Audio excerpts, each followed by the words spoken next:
पहलगामच्या भ्याड अतिरेकी हल्ल्यानंतर सर्व भारतीयांची मनं सुन्न झाली. सर्वांच्या मनावर या हल्ल्यानं खोलवर जखम झाली आहे. तर आज भारतीय लष्करानं पाकिस्तानमधील दहशतवाद्यांच्या अड्ड्यांवर हवाई हल्ला करत पहलगामचा बदला घेतला. यामध्ये जसं सीमेवर आपले जवान प्राणपणानं लढत आहेत, त्याच जिद्दीनं त्यांचं मनोधैर्य वाढवण्याचं काम कोल्हापूरच्या एका वृद्ध दाम्पत्यानं केलंय. शिवाजी विद्यापीठाचे माजी भूगोल विभाग प्रमुख आणि ज्येष्ठ विधिज्ञ डॉक्टर रामचंद्र पणदूरकर आणि हेमकिरण पणदूरकर असं या दाम्पत्याचं नाव आहे. त्यांनी भारतीय लष्कराचं मनोधैर्य वाढवण्यासाठी 5 लाखांची देणगी पाठवली आहे. Under secretary funds PMO south block नवी दिल्ली 11 या पत्त्यावर त्यांनी धनादेश पाठवलाय. त्यांच्या कन्या डॉक्टर रुपाली पणदूरकर यांचं 2012 साली निधन झालं होतं. मुलीच्या जाण्यानं एकाकी पडलेल्या दाम्पत्यानं सगळ्यांना आपलंसं करून समाजकार्याला सुरुवात केली. शिवाजी विद्यापीठात कमवा आणि शिका योजनेअंतर्गत गरीब मुलींच्या अभ्यासिकेची सोय करण्यासाठी 60 लाखाची देणगी त्यांनी दिली होती. या देणगीतून दिवंगत कन्या डॉक्टर रुपाली पणदूरकर अभ्यासिका बांधण्यात आली. यासह अनेक सामाजिक संस्थांना त्यांनी कन्येच्या स्मृतीप्रित्यर्थ देणग्या दिल्या आहेत. पहलगामवर दहशतवाद्यांनी हल्ला केल्याचं पाहून व्यथित झालेल्या हेमकिरण पणदूरकर यांनी आपण सुद्धा काहीतरी करावं म्हणून त्यांनी 5 लाखांचा मदत संरक्षण खात्यास केली आहे. पण याची बीजं मात्र लहानपणीच रुजली होती. 1962च्या युद्धात 12 वर्षाच्या असताना सुद्धा त्यांनी अशीच मदत केली होती. या आठवणींना त्यांनी उजाळा दिला. 62 सालचं चीनचं युद्ध झालं त्यावेळी मी 12 वर्षाची होते. त्यावेळी आमच्या गावामध्ये अतिशय गरिबी होती, खायला अन्न नव्हतं, म्हणजे आपल्याकडे पिकं होत नव्हती, काय नव्हती. त्यावेळी सरकारने आवाहन केलं की तुमच्याकडे जे काय असेल ते तुम्ही द्या. त्यावेळी आम्ही, माझ्या मोठ्या बहिणी, माझी आई विधवा होती, पण तिने आपलं मंगळसूत्र ते आठवण म्हणून ठेवलं होतं.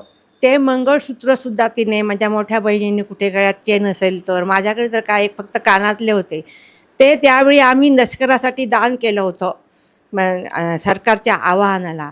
तर हे लहानपणापासून माझे वडील छोटेसे स्वातंत्र्य सैनिक होते, म्हणजे मोठ्या बहिणी भाऊसुद्धा लहान स्वातंत्र्य लढ्यात वगैरे प्रभात फेरी काढणं वगैरे अशा गोष्टींमध्ये भाग घ्यायचे. त्यामुळे हे संस्कार लहानपणापासून माझ्यावर आईवडिलांमुळे झालेले आहेत.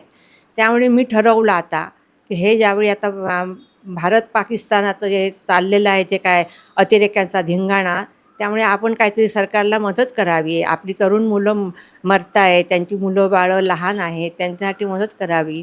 म्हणून मी ठरवलं की आपण माझ्या बचतीतून मी स्वतः त्या सैनिकांसाठी काहीतरी करावं, म्हणून मी हे 5 लाख रुपये दिले. या त्यांच्या कृतीतून त्यांनी आपल्या देशाप्रती असणारी देशभक्ती आणि कर्तव्य याची जाणीव सगळ्यांना करून दिली आहे. देश ज्यावेळी संकटात असतो अशा काळात ज्याला जे जमेल ती मदत करणं गरजेचं असतं. सध्या पाकिस्तानसोबत युद्धजन्य परिस्थिती निर्माण झालेल्या या काळात या दाम्पत्याची मदत ही भारत सरकारसाठी अनमोल आहे. अशीच मदत आपणही करावी असं आवाहन रामचंद्र पणदूरकर यांनी केलंय. मी जे काही किंवा माझ्या पत्नीने जे काही 5 लाख रुपये दिले ते तेवढे पुरेसे नाहीत, हेही मला माहीत आहे. आपल्या देशाला, आपल्या लष्कराला पाठिंबा देणे हे आपण भारताचे नागरिक असल्यामुळे कर्तव्य आहे.